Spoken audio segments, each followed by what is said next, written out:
Pastor Danilo, é a sua igreja, tenha liberdade, são seus líderes de célula que estão aqui hoje, nessa noite. Seja bem-vindo a essa cidade. Amém? Vamos dar um forte aplauso, como boas-vindas a ele. Meu pastor, tenha liberdade. Glória a Deus. Graça e paz, queridos. Olha, eu descobri uma coisa. Para você ser um cara grande, das duas, uma.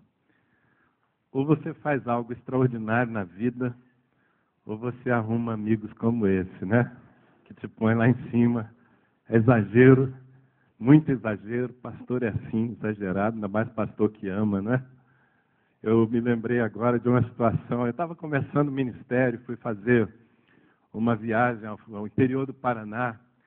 E tinha um pastor lá que eu não conhecia, mas tinha me convidado para ir à sua igreja. Eu estava no começo do meu ministério, isso há 20 e tantos anos atrás. E o pastor lá era meio marqueteiro, sabe, Alvin? Então, na hora de me apresentar, ele falou assim: e agora, com vocês, o grande, o poderoso, o ungido. E olhou para mim, ele viu que eu estava meio sem graça, né? Aí ele falou, porém humilde, pastor Danilo. Pastor exagerado, mas que tem sido uma bênção. Estabelecer essa comunhão, essa amizade e estar aqui com vocês. Talvez vocês não façam ideia, mas essa igreja é também um referencial para o Brasil. Sabia disso? Aquilo que vocês estão fazendo aqui, eu quero parabenizá-los por esses números que nós vimos, porque não são números, são vidas, são famílias transformadas. Não é maravilhoso isso que Deus está fazendo? Eu tenho acompanhado. Eu estava falando para o pastor Diego, que me buscou no hotel, que a gente veio aqui para aprender também, para compartilhar o que temos, mas para receber dos irmãos. Nós estamos num tempo muito rico em nossa cidade. Eu sou, como disse o Alvin, pastor da comunidade cristã de Ribeirão Preto. E sei que vamos ter a oportunidade mais adequada para falar disso, mas Deus nos deu há 4 anos atrás uma estratégia que nós chamamos de Casas de Paz. Uma vez por ano nós abençoamos o nosso povo para entrar nas casas de gente que não tem Deus, que não é convertida, mas que abre a sua casa, que tem o coração aberto. São os filhos da paz, nós assim os chamamos. E entramos nessas casas para permanecer aí por pelo menos 7 semanas, pregando a palavra, curando os enfermos, fazendo exatamente aquilo que Jesus mandou aqueles 70 fazer e que está na sua Bíblia lá em Lucas capítulo 10. E a cada ano é uma colheita maravilhosa. Você imagine o que é entrarmos em casas de gente que não é convertida, mas entrarmos na autoridade do nome de Jesus. E aí sabe o que acontece? Cada ano cresce mais. Então esse ano, no ano passado, somente a nossa igreja estabeleceu 1.815 casas de paz em Ribeirão Preto e transbordando ali já para algumas cidades da vizinhança. E esse ano eu entrei com um desafio no coração, mover as igrejas da cidade, ao invés de somente a minha congregação fazer isso, influenciar outros pastores para que nós pudéssemos fazer uma colheita, uma semeadura e, claro, consequentemente, uma colheita. E, claro, nem todas as igrejas da cidade se moveram, aliás, a maior parte não se moveu, mas nós juntamos um grupo de 30 igrejas, 31 igrejas, e os números estão chegando, porque está acontecendo agora lá, mas nós já temos estabelecidas e confirmadas, Alvin, mais de 2.700 casas de paz. Você imagina o que é isso? Creio que estamos fazendo, nesse momento, num período tão curto, a maior colheita de vidas da história de Ribeirão Preto.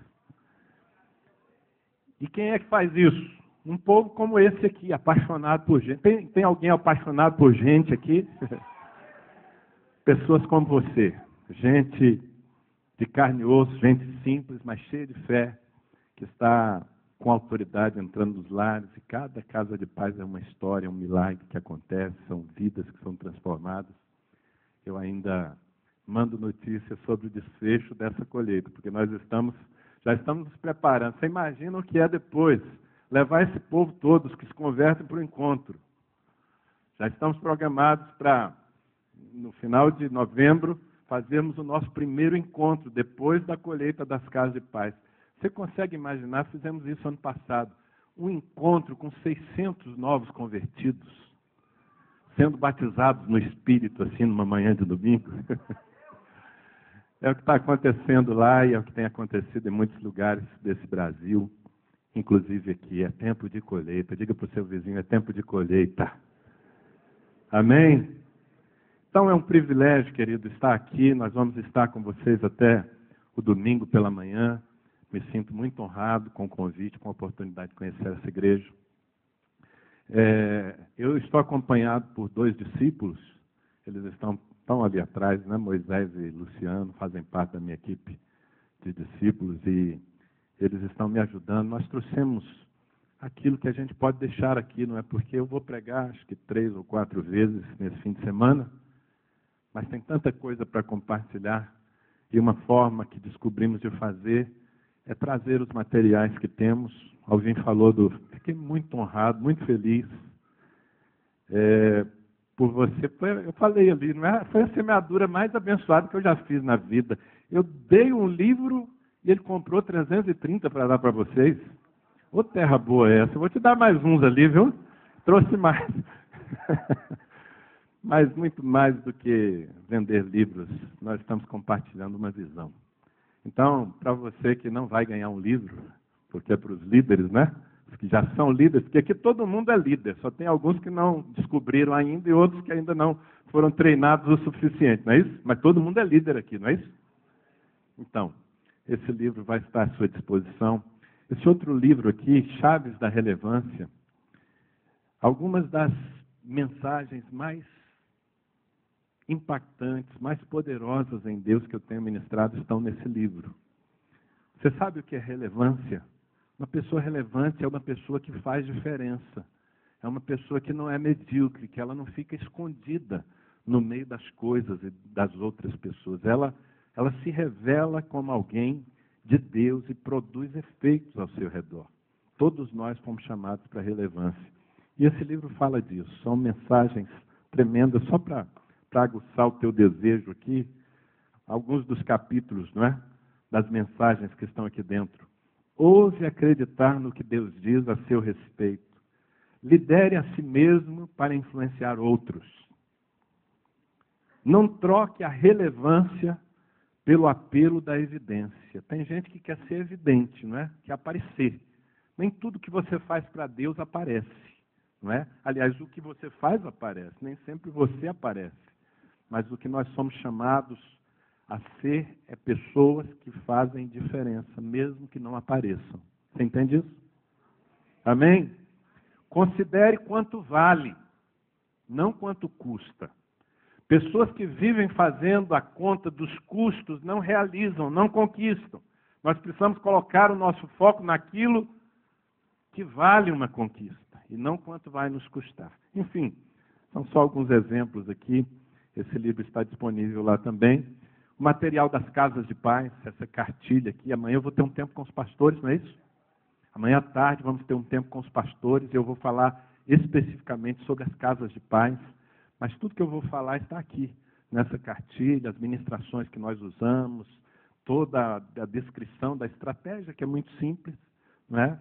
E, além disso, há outros materiais, pendrives com mensagens. Meu discípulo estava falando que ele descobriu um jeito de fazer as viagens ficarem mais curtas, não é? Ele pega um pendrive desse aqui, espeta lá no carro dele e vai ouvindo a palavra de Deus. Quem viaja muito aqui? Quem de vocês viaja muito aqui? Pois bem, aqui, ó. Põe lá no seu carro, você vai ter num pendrive desse 20 mensagens, né, que vão abençoar a tua vida, pregações, tem, enfim, DVDs. Vai lá e conhece o que tem lá, amém? Se sentir que vai lhe abençoar, então fique à vontade.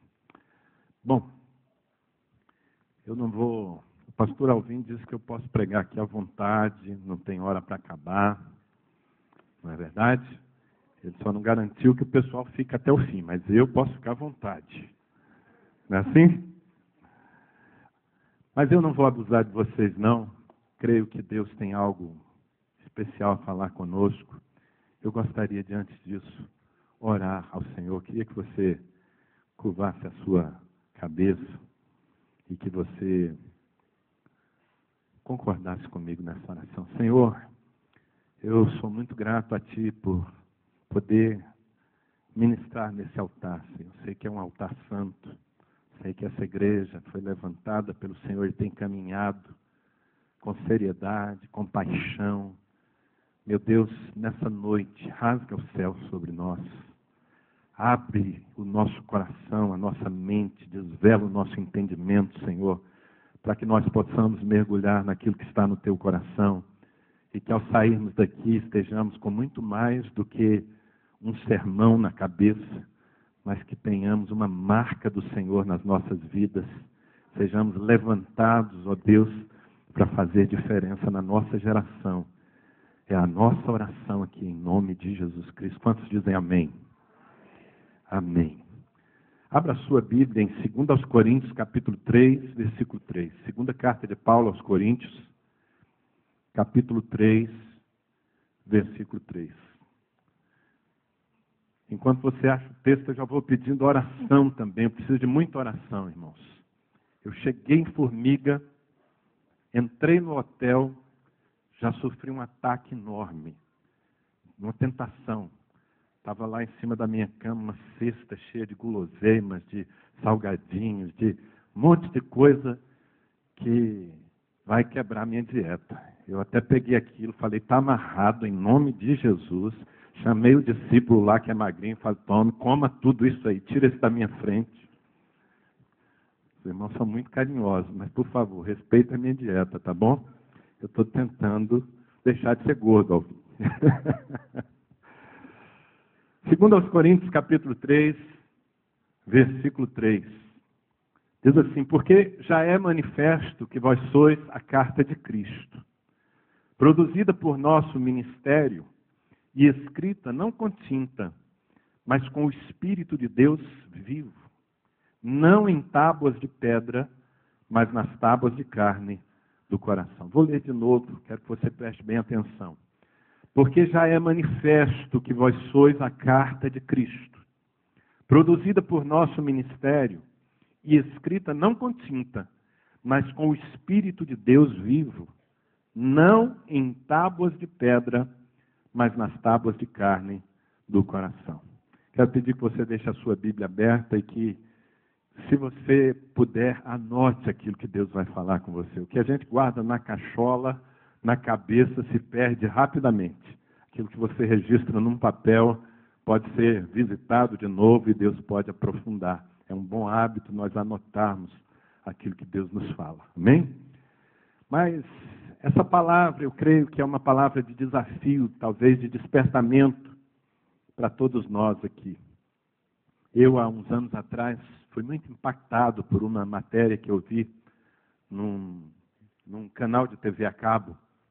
Era uma reportagem falando do Iraque, naquela época em que viveu debaixo da ditadura do Saddam Hussein.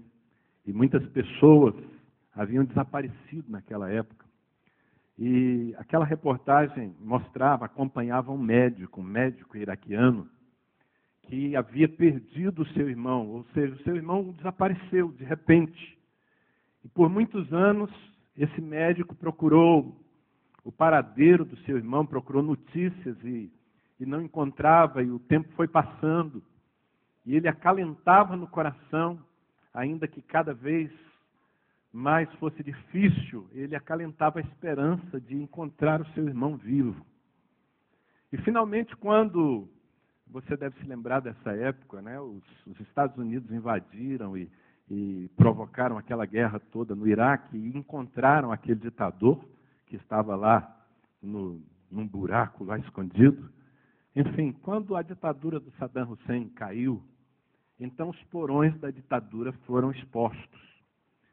E os documentos e milhares de pessoas desaparecidas, então, vieram à tona, não é? Onde estavam essas pessoas, ou os seus corpos, as suas ossadas. E me impactou muito aquela situação, porque a reportagem mostrava o momento em que aquele médico finalmente encontrou o lugar onde o seu irmão estava enterrado. Ele havia sido morto pelo regime do Saddam Hussein. E o desespero daquele homem, um homem instruído, mas ele dizia: eu cheguei tarde demais. Essa expressão, eu cheguei tarde demais, o sentimento daquele homem marcou. Aquilo ficou marcado, já tem vários anos que eu vi essa matéria. E me deixou pensando sobre quão dramático é quando nós temos a oportunidade de salvar alguém e chegamos tarde demais. Eu vou contar aqui uma parábola, talvez com isso eu faça você chegar ao ponto de onde eu quero partir. É uma parábola, ok? É uma historinha inventada.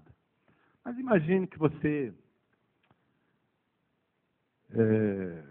tem um filho, ou que uma pessoa, um homem de bem dessa cidade, um juiz, alguém culto, alguém de caráter, tem um filho. Ele deu o melhor para esse filho, ele deu educação, ele deu carinho, ele deu, enfim, bens materiais, tudo que aquele garoto precisava para crescer saudável. Mas, de repente, num determinado momento, esse rapaz, já jovem, resolve tomar o controle da sua própria vida, fazer o que lhe dava na cabeça, se envolveu com gente, essa história é muito comum, não é?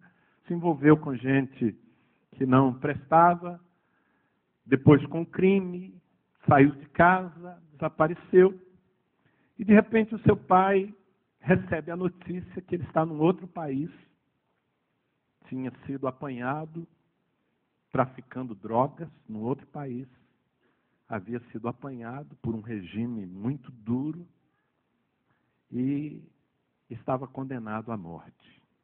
O seu pai, sabendo disso, resolve fazer alguma coisa. Um pai sempre tenta fazer alguma coisa.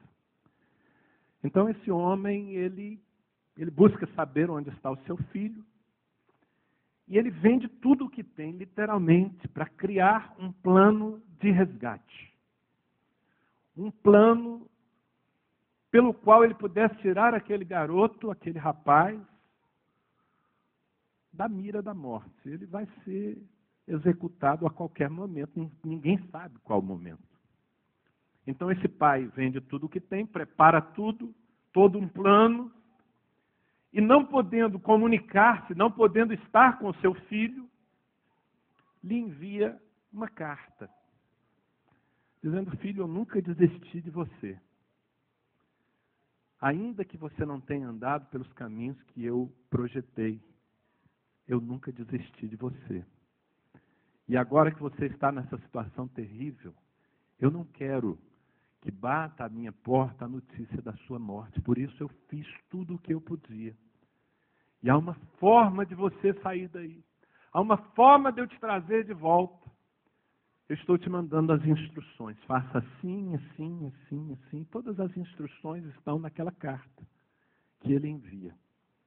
E ele fica aqui com toda a expectativa, com toda a angústia do seu coração, esperando, torcendo, orando, para que aquela carta chegue às mãos do seu filho antes da morte, antes do algoz. É uma parábola.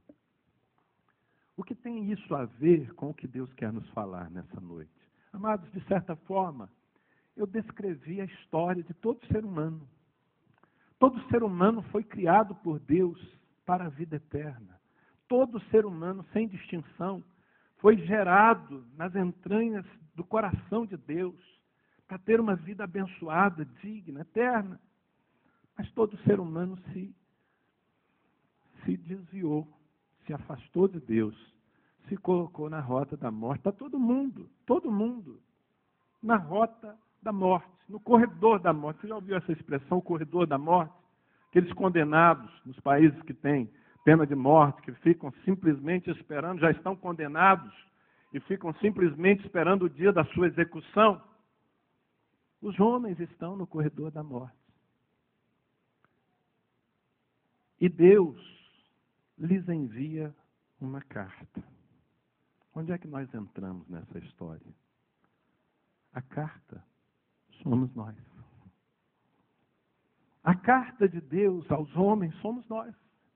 É isso que está escrito aqui nesse texto. O apóstolo Paulo, com uma sabedoria divina, nos diz, porque já é manifesto que vós sois a carta. E eu quero, nessa noite, que Deus me dê graça aqui, para em pouco tempo, trazer a você quão dramática é a nossa missão. Que nós não podemos simplesmente ficar aqui desfrutando da bênção que é sermos filhos de Deus, enquanto há pessoas, muitas pessoas, milhões de pessoas, bilhões de pessoas ao redor dessa terra, que não têm um plano de resgate, que vão morrer e a morte eterna. Eu me lembro, há uns anos atrás, tive uma experiência muito forte. Eu havia conhecido um pastor, depois ele se tornou assim, um companheiro de ministério. Ele é um bispo lá de São Paulo, bispo Walter Ferraz. Um homem experiente, mais velho do que eu. Quando eu o conheci, ele estava no momento mais difícil da sua vida. Um filho, o filho da sua velhice, o filho do seu coração, chamado Samuel, havia adoecido de câncer. Garoto de 8 anos. Aquele homem sempre foi usado por Deus no ministério de cura extraordinário. Ele orou ao longo da vida por muitos enfermos e Deus fez muitos milagres. Quando o Samuel adoeceu, ele certamente orou, mas aquele garoto foi piorando até o dia em que morreu. Quando eu conheci esse homem, ele estava no luto do Samuel. O conheci em São Paulo, numa convenção de igreja em células. Estava completamente abatido, desnorteado, não se sentia autorizado a estar à frente da igreja. Tinha perdido o rumo. Nós começamos um relacionamento. Ele se apaixonou pela visão, começou a ir a Ribeirão Preto para aprender a visão celular. E desenvolvemos um relacionamento. Houve um dia que mandei um dos meus discípulos, pastores, a São Paulo, a sua igreja. E a esposa dele procurou esse meu discípulo, pastor Valdir, e disse: Valdir, por favor, ore pelo Walter, porque já se vão 3 meses que nós perdemos o Samuel e todos os dias ele ora. E ele chora muito pelo Samuel, todos os dias. E o Valdir, meu discípulo, orou com ele. Naquela noite Deus fez um milagre e ele parou de chorar. Tempos depois estávamos num congresso em Ribeirão Preto. E houve um momento em que havia dezenas de pastores, chamamos os pastores assim ao altar. Estava o Walter, assim do lado, orando. E Deus me impulsionou a ir orar com ele naquele momento de ministração. Eu me aproximei. Quando eu pus a mão sobre o ombro dele, o Senhor liberou uma palavra profética que causou um impacto enorme na vida dele e na minha, porque eu não esperava uma palavra daquela. Deus disse àquele homem: eu tirei o seu filho. O filho a quem você amava, eu tirei. Eu abri uma ferida na tua vida e eu mesmo a fechei, porque eu cuido de ti. E aí Deus disse: agora tu podes pedir uma multidão, porque tu sabes quanto vale um único filho. Amado, quando eu ouvi aquela palavra, aquilo me diminuiu. Eu falei: meu Deus, essa é a tua matemática. O Senhor que nos incentiva, que nos ministra o tempo todo sobre as multidões, é um Deus que coloca o coração num único filho. Então eu preciso aprender mais sobre isso. Eu preciso mudar o meu coração em relação a isso. Aquela foi uma experiência marcante. Ela já aconteceu há uns, 8, 10 anos, eu nunca me esqueço daquele dia. Cada pessoa que está perdida é um filho de Deus no corredor da morte. E esse texto, amado, traz alguns conceitos que nós precisamos entender e incorporar na nossa vida, sob pena de sermos apenas um povo religioso que desfruta cinicamente da vida de Deus, enquanto milhões e milhões de pessoas caem no inferno todos os dias. E essa é a essência da visão. Então, esse texto nos traz alguns conceitos aqui que eu gostaria de plantar no seu coração. O primeiro conceito é o conceito de responsabilidade. Diga comigo, responsabilidade. Porque o texto começa dizendo, porque já é manifesto que vós sois a carta de Cristo.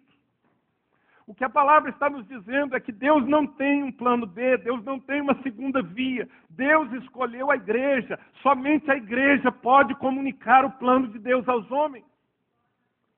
Se nós não fizermos a nossa parte, ninguém fará. Não são as instituições, não são, os bem-intencionados, os homens de bem da terra, não são nem mesmo os anjos. Me lembro de uma ocasião, eu comecei o meu ministério muito cedo. Aos 20 anos eu fui enviado do norte do Brasil, de Belém do Pará para Ribeirão Preto, para plantar uma igreja. 20 anos, irmãos. Até hoje eu não descobri se o pastor que me enviou era louco, se ele acreditava muito no meu ministério, se ele não tinha outra opção. Acho que foi a terceira situação. E eu fui com 20 anos plantar uma igreja em Ribeirão Preto. Eu me lembro ali, estava começando, tinha talvez umas 4 ou 5 ovelhas. Estávamos numa reunião de oração, e eu com todo o gás de um garoto, apaixonado por Jesus e querendo fazer a obra, estávamos orando, e de repente a presença de Deus encheu aquele apartamentinho onde eu morava, e nós começamos a ter visões, e eu vi um pelotão, um batalhão de anjos que marchavam. Era uma visão tão real, eu conseguia ouvir o barulho deles, fazendo aquela marcha, e eu me empolguei, eu disse, isso Deus, envia os teus anjos, eu preciso que o Senhor envie os anjos por essa cidade, para que eles tragam as pessoas para a salvação. E quando eu estava assim no auge da minha oração, o Espírito Santo me deu um banho de água fria. Você já levou um banho de água fria do Espírito Santo? Não. Normalmente ele manda fogo, não é? Mas nesse dia ele me mandou um banho de água fria, porque no auge da minha oração o Espírito Santo me disse, eu não vou fazer isso. Como assim, Senhor? Ele me disse, os anjos não são designados para isso. Não são os anjos, são vocês. Não são os anjos, irmãos. Os anjos estão a serviço dos que hão de herdar a salvação. Os anjos estão fazendo guerra, abrindo caminho, mas quem prega o evangelho, quem comunica a mensagem, porque a mensagem de Deus só é entendida pelos homens quando ela está encarnada. Foi quando o Verbo se fez carne e habitou entre nós, que nós pudemos ver a sua glória, como a glória do unigênito do Pai. Da mesma sorte, nos nossos dias, o Verbo, a palavra, o evangelho, precisa estar encarnado em nós. E os anjos não podem fazer. Deus não tem um plano B. Ou essa igreja se levanta em formiga, ou essa igreja entende que cada habitante dessa cidade, das cidades circunvizinhas, quem sabe de outras nações às quais vocês serão enviados, ou essa igreja entende que ou ela funciona ou não vai acontecer. Não vai acontecer. Responsabilidade. Tem situações que a gente não pode ficar olhando para os lados e dizendo, ninguém vai fazer algo. No ano passado, eu tive que, como pastor de vocês, tive que sair de casa para uma reforma. Eu fui para o apartamento de cima, o apartamento da sogra. Graças a Deus eu tenho uma sogra abençoada. Ela me aceitou no apartamento dela por mais de um mês. E um dia minha filha desceu ao nosso apartamento, porque já estava ficando pronta a reforma, era domingo, nós tínhamos chegado do culto pela manhã, e elas estavam preparando alguma coisa para o almoço. E a minha esposa não tinha visto, mas ela tentou acender o fogão e não acendeu chama. Ela falou, deve estar desligado. E foi lá atrás do fogão e abriu o registro. Acontece que ela não percebeu que a mangueira não estava conectada. Os trabalhadores que estavam fazendo a obra na minha casa tinham tirado o fogão do lugar e desconectaram a mangueira. Então, ela deixou o gás vazando dentro desse apartamento, não sei quanto tempo. E uma meia hora depois, 40 minutos depois, pediu para a minha filha descer e fazer alguma coisa no fogão. Bom, para encurtar a conversa, houve uma explosão. Mas uma explosão tão forte. Uma labareda de fogo, um coice de fogo veio sobre a minha filha. A minha filha tem 20 anos hoje, 21 anos. E Deus fez um milagre naquela noite, porque eu creio que o Senhor pôs a mão no rosto da minha filha, porque os seus cabelos foram queimados e o rosto dela ficou intacto. Mas ela levou o impacto daquela explosão, que poderia detonar um apartamento, só não detonou porque as janelas estavam abertas e o vento estava correndo. E quando a minha filha saiu assim no hall do elevador, estava no apartamento de cima, saindo para cá, quando ela gritou, pai, está pegando fogo. Queridos, com os meus 120 quilos, eu desci de um andar para o outro, eu creio que eu não pisei em nenhum degrau. Eu desci voando, eu não pensei em nada, porque eu visualizei o risco que a minha filha estava correndo. E eu procurei fazer alguma coisa, eu não sabia nem o que fazer. Graças a Deus, houve um grande livramento naquele dia. Mas eu estou contando isso porque há momentos, há situações em que você não pode esperar por outros. Há situações em que você não pode olhar para os lados e dizer, ninguém vai fazer nada. E essa é a situação do mundo perdido. A responsabilidade é nossa, é minha e sua, é da igreja. Deus só tem um plano. Você entendeu isso? Você entendeu isso? O segundo conceito é o conceito de formação.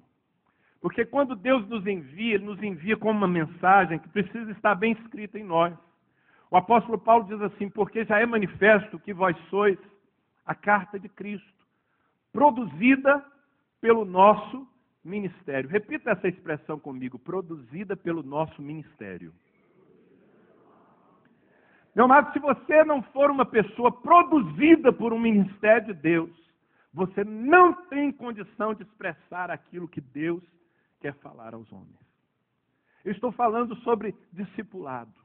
Eu estou falando sobre nós deixarmos de ser simplesmente pessoas religiosas que se assentam num templo de domingo a domingo para assistir uma performance de alguém que está no altar. Que, vamos falar a verdade, em muitos lugares é mais palco do que altar. Sabe, eu ocupo a plataforma o tempo todo. Todos os domingos, eu costumo estar lá na minha igreja, de manhã e à noite, ministrando para uma multidão de gente. Mas eu não me iludo. Para formar essas pessoas é necessário relacionamento. Eu não consigo formar. Isso aqui que nós conseguimos fazer do púlpito é muito mais uma motivação, uma direção profética. Pessoas só são produzidas no contato pessoal, no discipulado pessoal. Jesus Cristo fez isso, esse é o tema do livro Fazedor de Discípulos, vocês vão tê-los nas mãos, pelo menos os líderes, e a proposta aí é mostrar como Jesus tomou 12 homens, comuns, gente simples de tudo, sem pedigree, mas no discipulado pessoal, Jesus trabalhou a vida daqueles homens, mudou sua forma de pensar, sua forma de agir, ministrou a vida deles ao ponto que eles se tornaram líderes que comunicavam com exatidão o Evangelho. O Senhor nos deu a mesma missão. Fazer discípulos não é o privilégio, a responsabilidade de alguns, é de todos nós. Essa é a ordem universal do Senhor. Depois da ressurreição, Jesus não tinha uma outra palavra senão essa, ide e fazei discípulos. Fazer discípulos não é simplesmente converter pessoas. Infelizmente, esse conceito foi empobrecido ao longo do tempo. Alguns acham que simplesmente ir lá fora, pregar o Evangelho, trazer alguém para a igreja e abandoná-lo aí no meio do povo é fazer discípulos. Não. Fazer discípulo é formar uma pessoa, é produzir alguém em Cristo. Aliás, eu gosto da expressão fazer discípulos. Nós usamos muito o verbo discipular, não é? Usamos, ele é correto, mas ele não está na Bíblia. Você não vai encontrar o verbo discipular na Bíblia. Você vai encontrar fazer discípulos.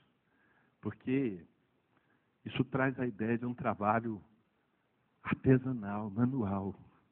Você faz o discípulo convivendo com ele. Você faz o discípulo interferindo na vida dele. Você produz Cristo na vida daquele que o Senhor pôs nas suas mãos. Não vale aquele evangelho do, se vira aí, maninho. Você sabe, você conhece a história do caçador? Tinha um cara que gostava de contar vantagem, não é? Ele sempre dizia que ele ia no mato e caçava, e ele já tinha caçado muita onça, E um amigo dele resolveu duvidar, não é? Falou, isso é papo furado, você conta muita história, mas você nunca mostrou nada, nunca mostrou prova alguma. Ele falou, então vamos para o mato comigo, não é? Eu tenho um local bom, dá para ficar de tocaia lá, você vai comigo e nós vamos caçar juntos. O amigo topou, foram juntos. Chegou lá no meio do mato, ele tinha uma cabaninha lá e falou para o amigo, fica aqui dentro da barraca, da cabana, que eu vou sair para caçar. Daqui a pouco eu volto. O amigo ficou lá, meio assustado, cara da cidade, não é? De repente ele começa a ouvir um barulho, grito, mato quebrando, e o cara gritando. De repente ele abre a porta e uma onça correndo atrás dele, ele entra na cabana, a onça entrou correndo atrás, ele saiu pela outra porta, fechou e falou, tira o couro dessa aí que eu vou buscar outra.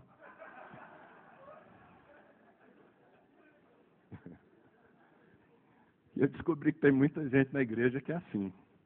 Pastor, tira o couro desse aí que eu vou buscar outro.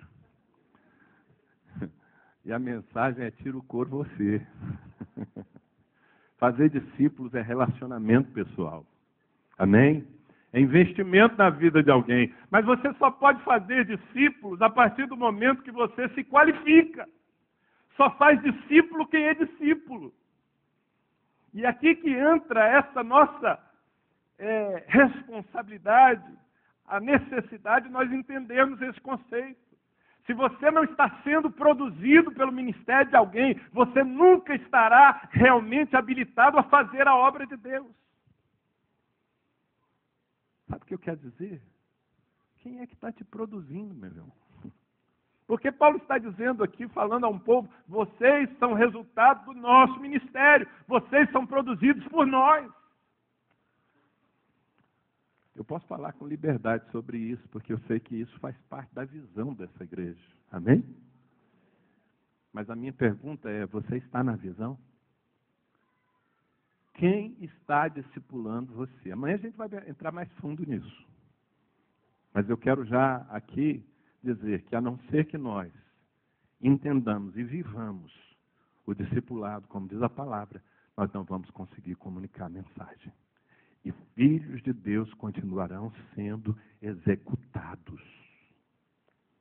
Quem está comigo? Terceiro conceito. Falei de responsabilidade, falei de formação, mas quero falar também de unção. Repita, unção. Porque vocês sabem que uns são e outros não, né? Unção. Porque já é manifesto que vós sois a carta de Cristo, produzida pelo nosso ministério e escrita não com tinta, mas com o Espírito de Deus vivo. Paulo está dizendo que essa carta, ela é escrita com o Espírito de Deus vivo. Sabe o que, amados? É uma grande burrice da nossa parte. Eu costumo dizer que fazer a obra de Deus sem unção é pura presunção. Ou você é cheio do Espírito Santo, ou você cultiva a sua vida com Deus, ou você se move no Espírito todo o tempo, ou você não consegue transmitir o Evangelho ao coração da maioria das pessoas. Olha, pense bem, pense naquela equipe de Jesus. Os caras frequentaram o melhor instituto bíblico que já houve na face da terra. Eu fico imaginando 3 anos sendo formados, ensinados pelo Rabi, Jesus Cristo de Nazaré. Quem não gostaria de fazer parte desse seminário, não é? Eu fico pensando num dia assim, Jesus acorda a turma, pessoal, acorda, levanta. Hoje é dia de aula prática. Muito bem, hoje nós vamos aprender como ressuscitar mortos. E aí ele olha para Pedro e fala, Pedro, procure um funeral, vamos para lá. Maravilhoso, né? Aqueles homens estiveram com Jesus o tempo todo, não apenas ouvindo suas palavras cheias de sabedoria, mas vendo o Senhor fazer a obra de Deus e muitas vezes tendo aula particular com Ele. Tremendo. Depois de 3 anos, eles passam por um momento difícil, a cruz, eles não entenderam a cruz, entraram numa certa crise, mas o Senhor os resgatou. Eles se encontraram com Jesus depois de tê-lo visto morto. Irmãos, imagine o impacto disso. Eles viram Jesus morrendo naquela cruz e depois puderam não apenas revê-lo vivo, ressuscitado, ressurreto dentre os mortos, mas puderam tocar nele, abraçá-lo. Eu penso que eles estavam assim com aquilo, dizendo: o mundo todo precisa saber disso. Nós queremos sair e dizer para todo mundo que o Senhor ressuscitou. Sabe aqueles cavalos que ficam assim no brete, cavalo de corrida, que quando abre a portinha, se o ginete ali não for bom mesmo, ele fica para trás? Eu acho que eles estavam assim. Veja bem, eles já tinham 3 anos de experiência. Eles já tinham tanta história para contar, tinham todo o ensinamento de Jesus durante aquele tempo. E agora tinham a notícia mais poderosa de todos os tempos. Jesus ressuscitou e nós ouvimos e tocamos, somos testemunhas oculares. Eles queriam sair pelo mundo pregando. O que foi que Jesus lhes disse? Vocês ainda não estão prontos. Ficai em Jerusalém, até que do alto sejais revestidos de poder. Então semeis testemunhas, tanto em Jerusalém como em toda a Judéia, Samaria e até os confins da terra. Jesus estava dizendo: vocês não podem ir só com conhecimento, vocês não podem ir só com experiência, vocês têm que ir com a unção, sejam cheios do Espírito. E é interessante que na analogia, na figura que o apóstolo Paulo usa aqui, ele está dizendo que o Espírito Santo é a tinta com a qual a carta é escrita. Escrita não com tinta, mas com o Espírito de Deus vivo. Você já se viu nessa situação? Você está na rua, precisando fechar um negócio, você liga para casa, a bateria do celular está acabando, você fala: bem, pelo amor de Deus, corre lá na minha mesa, pega o telefone do fulano de tal, eu tenho que fechar um negócio agora, eu preciso desse telefone. A sua esposa corre, na hora que ela vem, traz o telefone, você vai anotar no papel e a caneta Bic está sem tinta, irmãos. Já aconteceu alguma coisa parecida com você? E aí você está quase rasgando o papel tentando escrever. E depois você vai tentar ler o que escreveu com a caneta sem tinta. É um drama, não é? Mas muitas vezes o mundo está assim, tentando entender a mensagem dessa igreja que não tem poder, que não tem unção. Essa palavra que não é confirmada com sinais e prodígios. E o mundo não entende. Tempos atrás eu estava aqui em Uberaba. Minha família tem fazenda em Uberaba. E estava vendo uma exposição de gado. Eu fui lá. Era sábado, aniversário do meu irmão. Então fomos comemorar o aniversário dele numa casa. E no outro dia eu voltaria para Ribeirão para estar com a igreja. Quando estávamos naquela casa à noite, alguém tentou roubar o meu carro. Quebraram o vidro do meu carro. E eu não sei o que aconteceu. Deus fez alguma coisa, porque o meu porta-mala estava cheio, meus computadores, tudo lá. E os caras não levaram nada. Eles só levaram o documento do carro. O documento do carro que estava no porta-luvas, o cara levou, não levou mais nada. Aliás, isso foi numa sexta-feira. No sábado, então, eu fui à polícia fazer boletim de ocorrência, aquela dor de cabeça toda. E o policial me disse: olha, o senhor não pode viajar para Ribeirão Preto com esse carro sem documento. Sem documento, se lhe pararem, o senhor vai ter problema, o carro vai ser apreendido. E o que o senhor me aconselha? Bom, o carro tem seguro? Tem. Então chame o seguro e o carro é rebocado por guincho. Tudo bem, eu já estava, irmãos, não estava mais na carne, eu já estava no osso, para falar a verdade. Não é? Contrariado, o tempo que eu passei para fazer esse tal boletim de ocorrência, toda a burocracia. Finalmente, no dia seguinte, domingo de manhã, 6 da manhã eu estava lá com o meu carro para embarcar no guincho. O cara botou o meu carro no guincho e olhou para mim e falou, por favor, o documento do carro. Eu falei, você está maluco, rapaz? Eu te contratei justamente porque eu não tenho documento, foi roubado. Ele falou, não dá para eu levar o seu carro sem documento, não. Eu falei, mas como é que eu vou fazer? Ele falou, não tem jeito, se a polícia pega. Ele falou assim, a não ser que o senhor vá comigo aqui na boleia. Se o senhor for comigo, eu vou. Porque se a polícia pegar, o senhor explica para eles. Eu olhei para o relógio, a igreja está às 9 da manhã me esperando. Eu falei, não vou chegar na boleia desse caminhão, não vou chegar não. Já liguei para um discípulo, falei, prega aí, porque eu vou ter que ir de caminhão para Ribeirão. Peguei a minha esposa, botei no carro dela, ela foi na frente com os meninos, e eu entrei na boleia daquele guincho, tomando vento na cara. Uberaba. Irmãos, você não se engane comigo, não. O pastor fez aqui uma apresentação muito linda, sabe? Maravilhosa, mas não sou tão santo assim, não. Eu estava bravo. Eu estava ali, assim, me segurando para não brigar com Deus. Teve uma hora que eu falei assim, Deus, o que eu estou fazendo aqui na boleia desse caminhão, tomando vento na cara, enquanto o meu povo está me esperando lá? Na hora que eu pensei assim, que eu abri o olho, eu olhei para o motorista do caminhão. Eu falei assim, eu não acredito que o senhor está me botando aqui por causa desse cara. Que matemática é essa, Deus? Que o senhor deixa 2.000 e tantas pessoas esperando para eu falar com um só. Aí, bom, vai que é isso, né? Eu comecei a tentar conversar com o sujeito, um rapaz assim de seus 25, 28 anos. Eu falava assim para ele, tentando puxar uma conversa, não é para evangelizar. Falava assim, tipo, você tem pai? Ele falava, nem mãe. Gente, não tinha conversa, o cara não me dava trela, o cara não queria desenvolver papo nenhum. Falei, Deus, está difícil. Eu aqui, né? Linha direta com o Senhor, mas falando.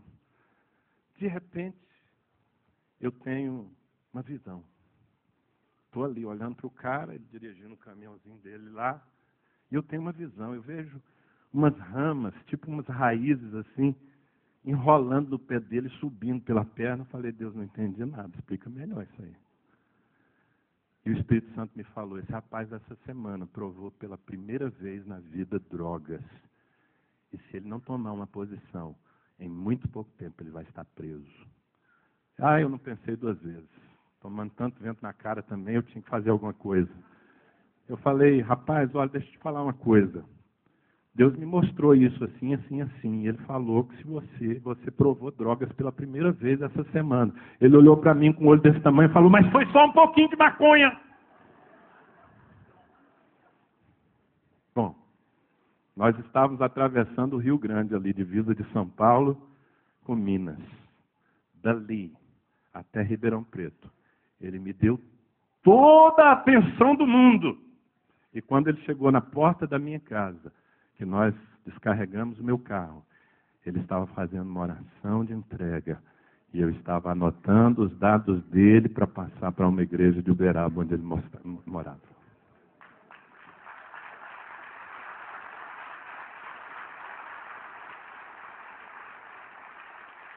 Agora, amado, só funciona quando você está debaixo de um mover do Espírito Santo. Deus quer usar a sua vida.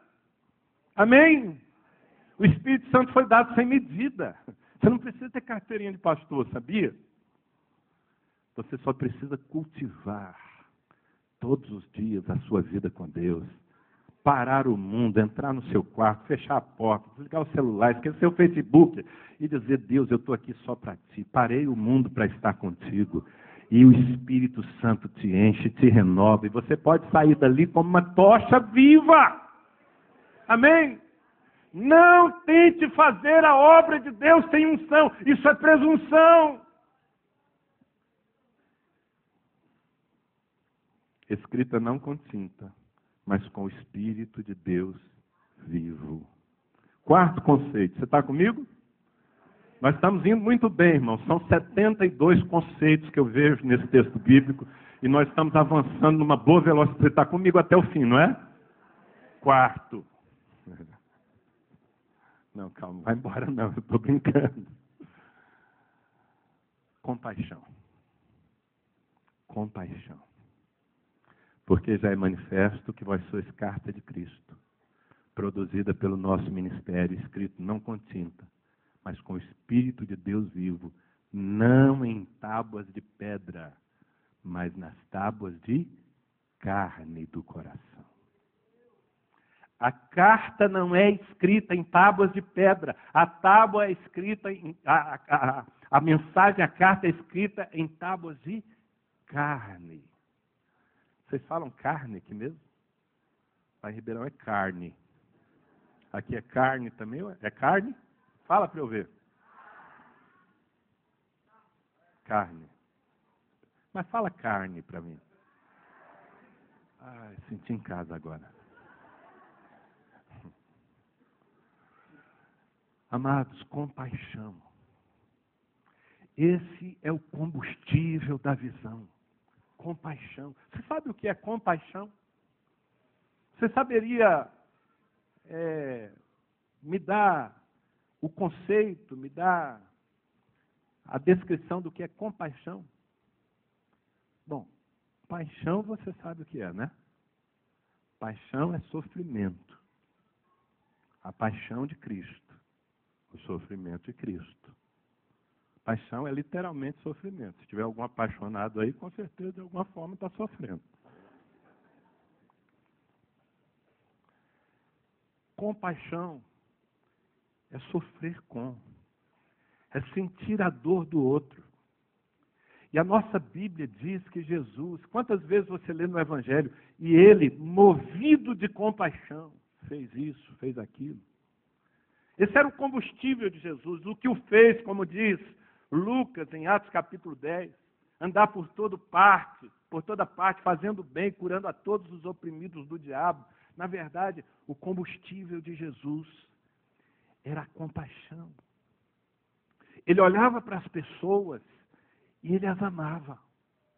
Amados, deixa eu falar uma coisa para vocês. Nós falamos dos números, nós fazemos metas. Eu me converti à doutrina das metas. Porque eu descobri que meta é o tracejar de um caminho que eu quero percorrer. Quando você sai de casa sem meta, você não chega a lugar algum. Eu só estou aqui nessa noite porque eu tinha uma meta. Eu estabeleci, eu preciso estar em Formiga hoje à noite. Então eu saí às 2h da tarde de Ribeirão Preto com o meu carro. Eu fiz um programa. Se acontecesse alguma coisa, bem, eu poderia me atrasar, mas havia um propósito. Então, as igrejas que crescem, normalmente são igrejas que estabelecem metas, que pelo menos previsualizam aonde elas querem chegar. Isso é bom. Nós, por exemplo, decidimos que neste ano, nesse grande mover de casas de paz, nós iríamos abrir 1.835 casas de paz, a nossa igreja. Até agora nós confirmamos já 1.808. Estamos chegando ao lugar onde pretendemos. E se não chegarmos lá, já vamos celebrar. Se não tivéssemos meta, não chegaríamos nem à metade. Então, por favor, não entenda o que eu vou falar aqui como sendo um contraponto. Nós precisamos ter metas, nós precisamos valorizar as multidões. Aliás, Deus sempre pensa em multidões. Você se lembra de que palavras inauguraram os ouvidos do ser humano? Eu sempre penso nisso. Deus é, ele nunca foi criado, ele é eterno. Então Deus existe por uma eternidade passada. E por uma eternidade ele pensou, ele esperou o dia em que ele teria alguém que fosse a sua imagem conforme a sua semelhança. Finalmente chegou o dia. Depois de ter criado a terra, de ter preparado o cenário, Deus cria o homem do pó da terra e sopra fôlego de vida nas narinas do homem. Quando aquele homem abre os olhos, Sabe, a palavra que estava aqui na garganta de Deus por uma eternidade, que ele não poderia falar aos anjos, ele falou ao homem. E você se lembra que palavra foi essa? Que inaugurou os ouvidos da raça humana? Crescei, multiplicai-vos, enchei a terra e dominai-a.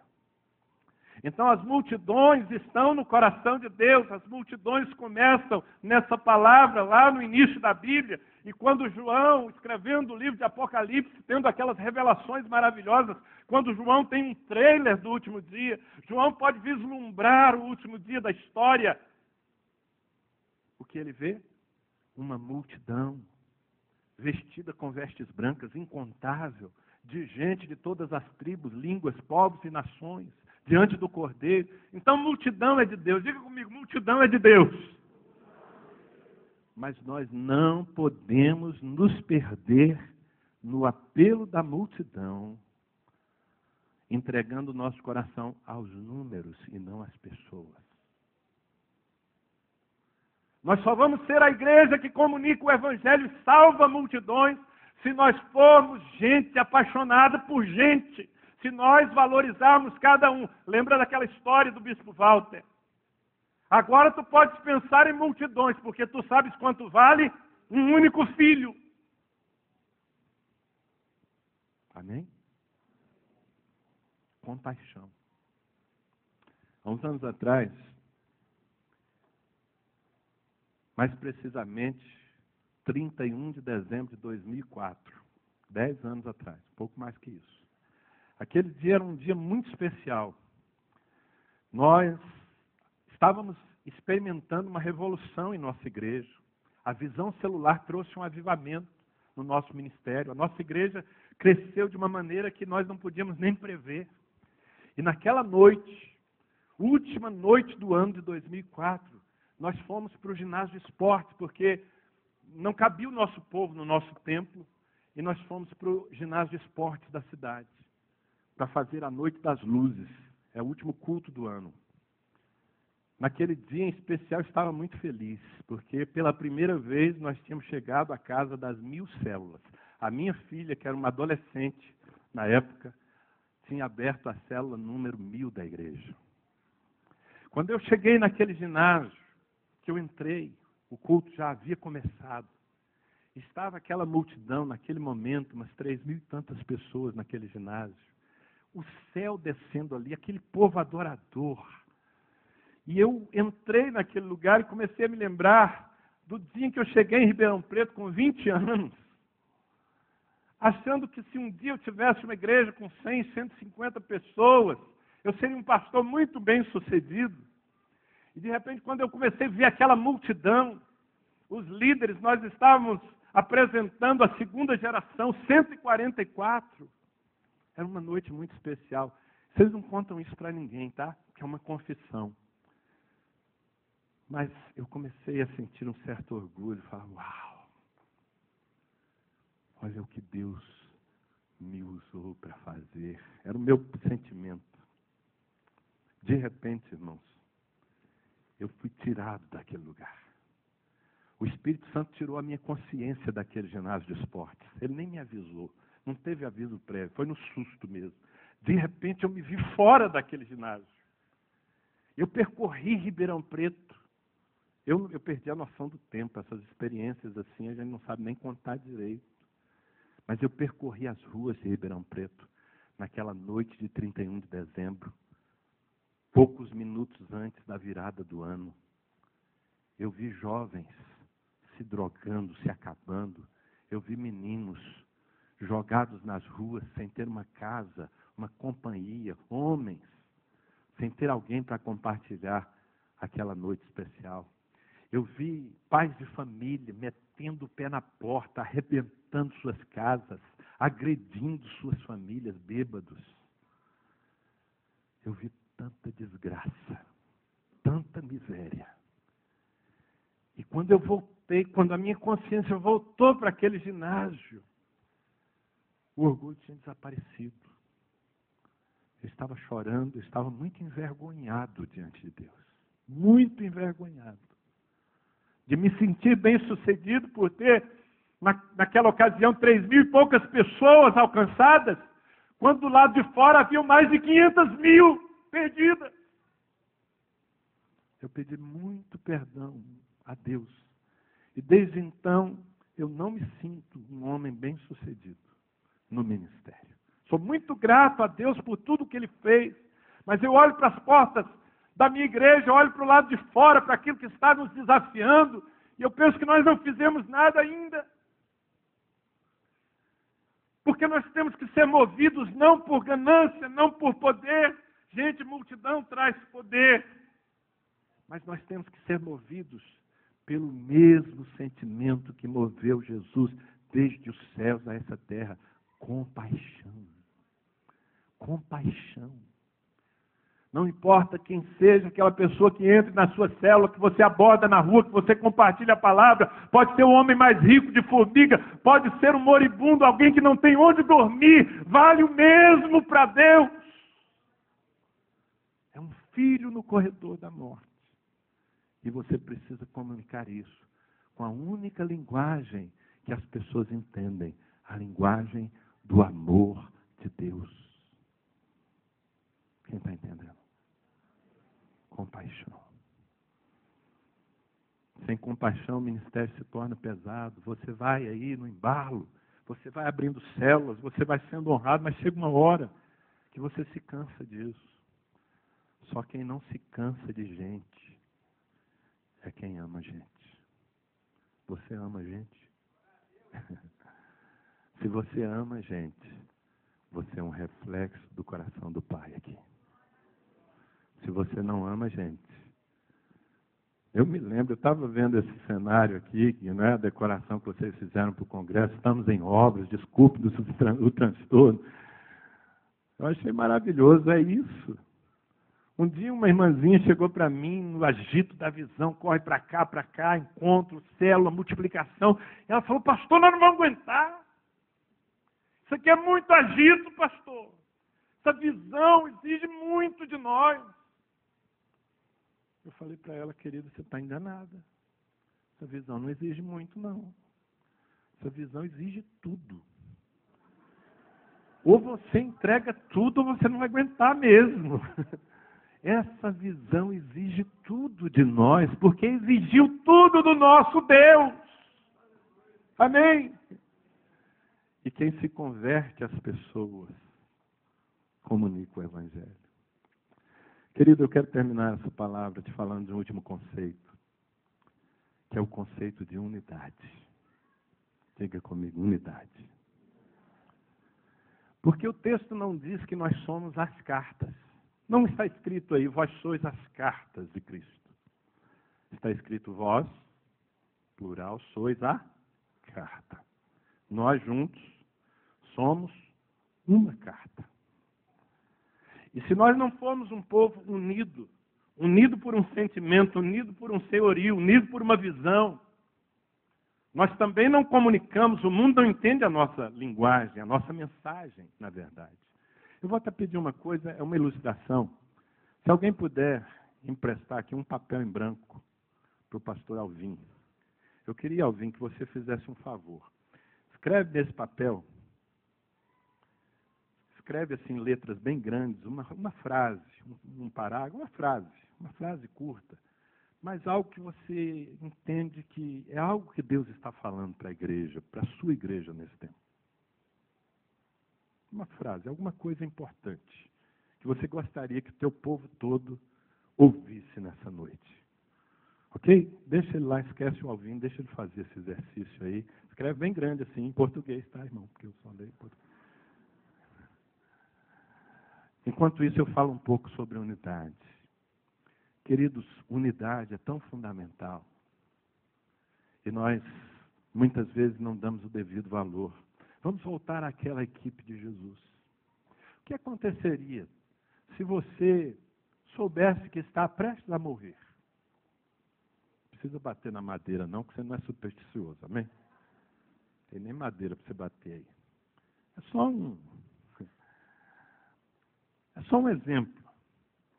você tenha consciência de que dentro de poucos dias vai morrer, talvez poucas horas. Que tipo de oração você faria? Sobre o que você... Não está valendo, Senhor, me dá uma prorrogação aí, mais uns 15 anos, pelo menos. Não, essa não vale. Que tipo de oração você faria? Sabendo que está prestes a morrer. Pensa aí. Você oraria, tipo, Senhor, eu estou quase morrendo, meu Deus. Nunca andei numa Ferrari. Senhor, me dá uma Ferrari para eu viver esses últimos dias dirigindo uma Ferrari, vai? Você faria esse tipo de oração? Certamente não, né? Não. Quem sabe você faria a oração do tipo, Senhor, deixa o Palmeiras cair para a segunda divisão, não? Também não, né? Ah, já sei. Deus, eu ainda não casei, Senhor. Agora eu acertei.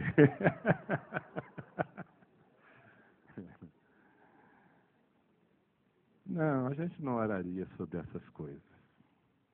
Eu digo sobre o que eu oraria. Eu oraria pela minha esposa, pelos meus filhos, pela igreja que eu dei mais de metade da minha vida edificando, meus discípulos, para que Deus seja gracioso. Eu oraria por coisas importantes. Acho que você também. Certo? Pois bem, quando Jesus estava à sombra da cruz, quando Jesus estava para entregar a sua vida, ele já estava em Jerusalém sabendo que naquele final de semana ele morreria. Ele foi orar. E a sua oração está registrada em João capítulo 17. E sabe qual foi a oração? Entre outras coisas, Jesus disse, Pai, eu te peço que eles sejam um, para que o mundo creia que tu me enviaste. Em outras palavras, irmãos, pense na dramaticidade dessa oração. Jesus está dizendo, Pai, eu estou fazendo tudo que eu posso. Eu vivi nessa terra, eu vivi uma vida santa, eu me guardei do pecado, eu fui tentado em tudo, eu não me curvei ao pecado, e agora eu estou prestes a beber o cálice da morte. Eu vou me tornar um maldito por todos os homens. Mas, Pai, se eles não forem os homens nunca crerão, nunca entenderão o que eu fiz.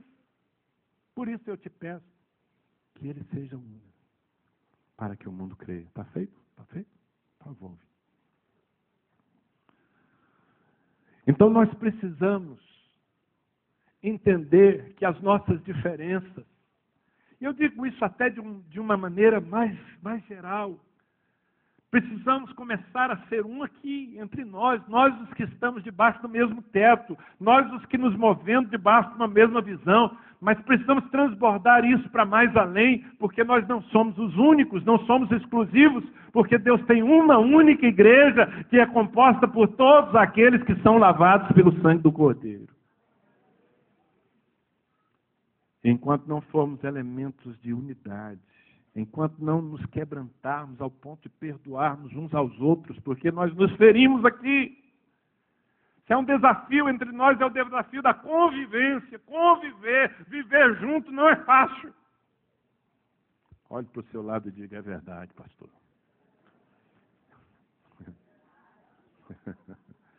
Não é fácil, mas é necessário. Nós precisamos superar nossas diferenças, nós precisamos nos perdoar, nós precisamos nos humilhar quando a comunhão é quebrada, nós precisamos deixar que o Espírito faça de nós um único povo. Onde é que estava o segredo daquela igreja que nasceu pequena, 120 irmãos orando em Jerusalém, sem estrutura, sem templo, mas que dali revolucionaram uma geração, revolucionaram a história. Bom, eles foram cheios do Espírito Santo, unção, já falamos disso. Mas a Bíblia diz que um só era o coração e a alma de todo o povo. Eles perseveravam unânimes. Na doutrina dos apóstolos, no partir do pão, nas orações, havia unanimidade. Amados, eu não estou falando de uniformidade. Costumo dizer que a uniformidade é mortal para a igreja. Deus não me fez para ser parecido com você. Eu sou eu e você é você. Graças a Deus, o mundo não suportaria 2 Danilos, diz a minha esposa. Somos diferentes. Nunca vamos ser uniformes, mas podemos ser unânimes. Podemos permitir que um elo chamado amor vença as nossas diferenças, vença as nossas distâncias, para que o mundo creia. Você já deve ter encontrado alguém coçando os olhos e dizendo: quem são vocês, evangélicos? Por que vocês são tão divididos? Eles estão tentando enxergar a nossa grande mensagem, é a mensagem do amor. O evangelho que nós pregamos é o evangelho do perdão. Como é que nós podemos pregar o evangelho do perdão se nós mantemos as nossas rixas, as nossas diferenças, as nossas distâncias? O mundo não vai entender.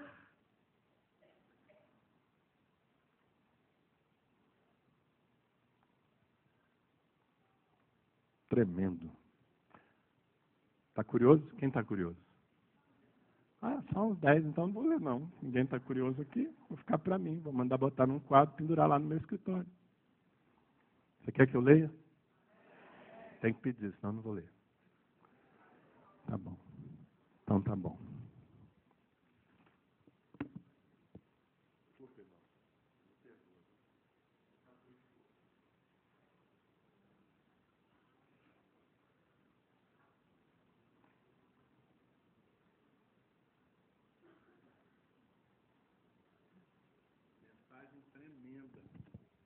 Maravilhosa. Mas agora está rasgada. Agora está dividida. Como é que faz? Você quer ler mesmo? Eu queria que alguns de vocês me ajudassem a ler essa mensagem. Quem pode me ajudar aqui? Vem cá, vem cá.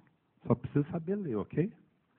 Você não aprendeu a ler, você serve no reino de Deus, mas não para esse momento. Mais. Vamos lá, vem rápido, irmão. A sua vem já mostrou um cartão amarelo ali, diz que eu estou pregando muito, que é para eu parar. Mais gente que sabe ler aqui, ó. Mais 2. Mais um, vamos lá, mais um. Não mandei você juntar, não. Fica quietinho aí, negativo. Pronto. Olha, a regra é a seguinte, você vai ler o que está aí, ok? É para ler o que está aí do jeito que está aí. Porque está todo mundo querendo saber, certo? Certo. Então é do jeito que está aí. P. Para P. Esse pula do pósito. Você entendeu, irmão? Esse pula do pósito. É isso aí. De. Só isso. Propósito de ter amizade. Olha, rapaz, isso tá boa, hein? Acho que essa igreja aqui é a melhor que eu achei aqui em Formiga. Essa aqui tem uma mensagem mais coisa. No propósito, não, você adivinhou, hein? Aí não tem escrito tem escrito propósito. Opósito, né? Opósito. Tá certo. É a mim. Ok. Glória a Deus. Diga aleluia. Levar as P de com. Como? Levar as P de com.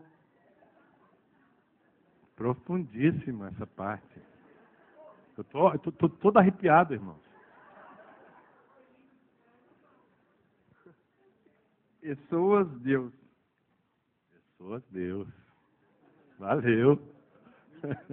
Mineiro. Zadcom. Zadcom. .br, né? É uma brincadeira, não é? Claro, eu estou brincando com vocês, mas vocês vão guardar isso na mente. Entendeu que a carta rasgada não consegue comunicar? Que ela produz uma frustração naquele que quer entender a mensagem e não consegue.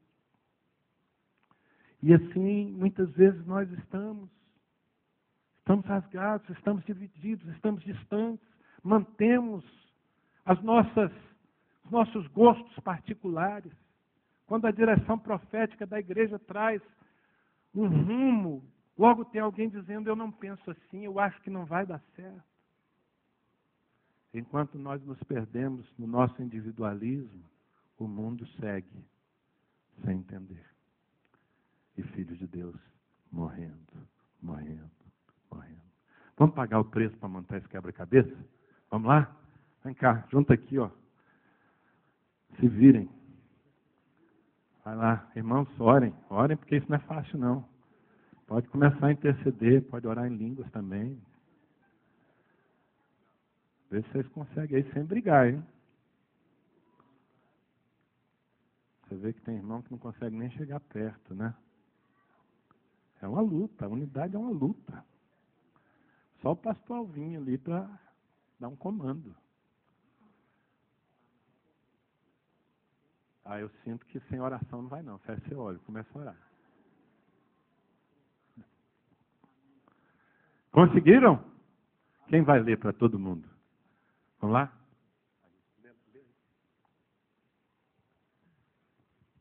Discipulado é amizade com propósito. Propósito de levar as pessoas a ter amizade com Deus.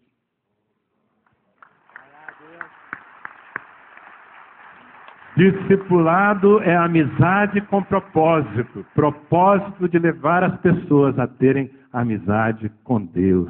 Glória ao Senhor. Depois que a gente entende, é maravilhoso, não é? Amado,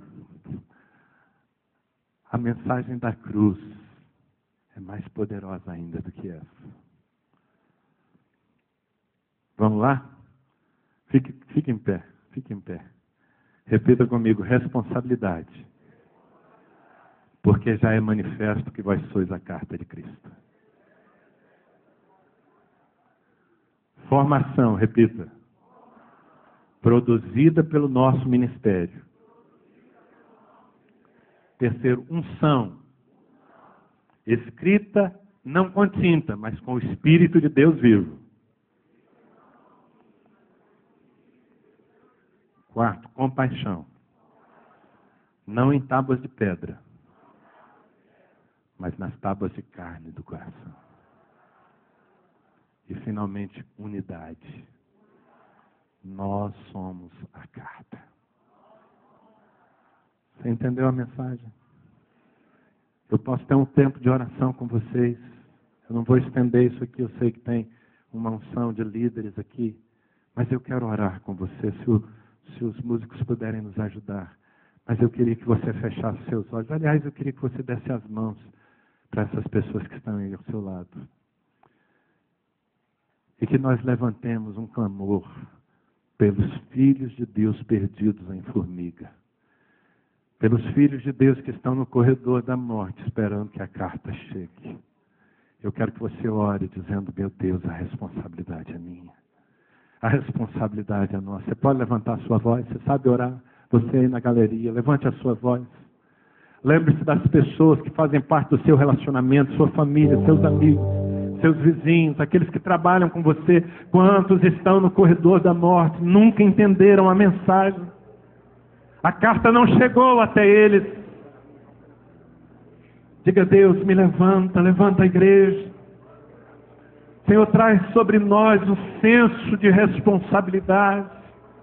Meu Deus, a consciência de que não há um plano B, só a tua igreja pode fazer esse papel da salvação.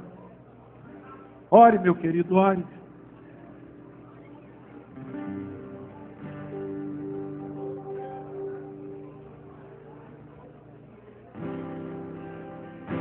Peça que o Senhor lhe dê um coração de discípulo.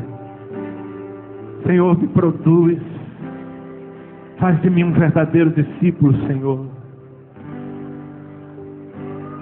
Alguém que é formado, alguém que é moldado, alguém que é mutável, alguém que aceita aprender. Me dá um coração mole, um coração que sente, um coração que ama pessoas. Você que é um líder, amado, peça ao Senhor amor pela sua célula, por cada vida. Diga: encha-me, Deus, encha-me do teu Espírito.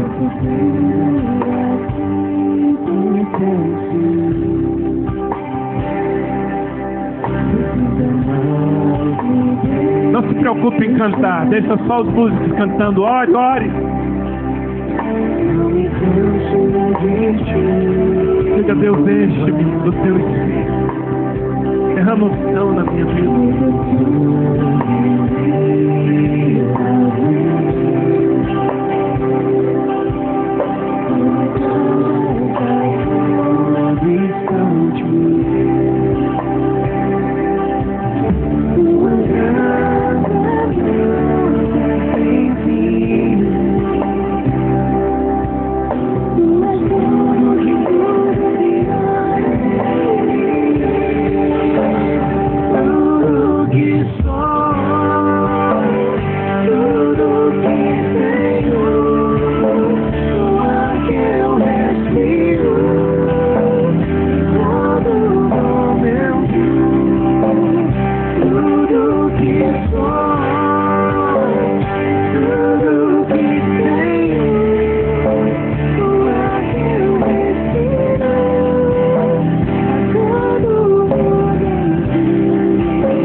Nos apresentamos a Ti nessa noite, acatamos a Tua palavra, reconhecemos, Senhor, que somos a Tua carta no meio dessa gente, a Tua carta para os filhos perdidos dessa cidade.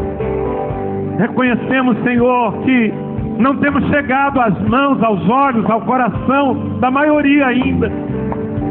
Reconhecemos que precisamos do Teu Espírito, Senhor, que precisamos ser incendiados pelo poder do Teu Espírito. E nessa noite te pedimos que haja, Senhor, sobre nós um derramar, nesse fim de semana um derramar do Teu Espírito.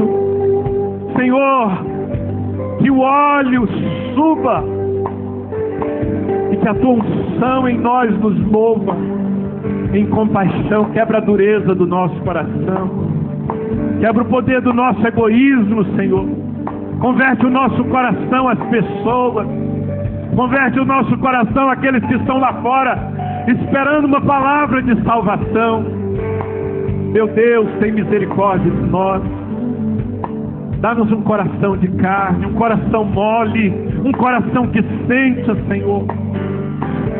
Eu te peço nessa noite, meu Deus, levanta o Teu povo nesse lugar, levanta essa igreja em unidade, Senhor, o mesmo coração, uma mesma palavra, uma mesma visão, o mesmo sentimento, meu Deus.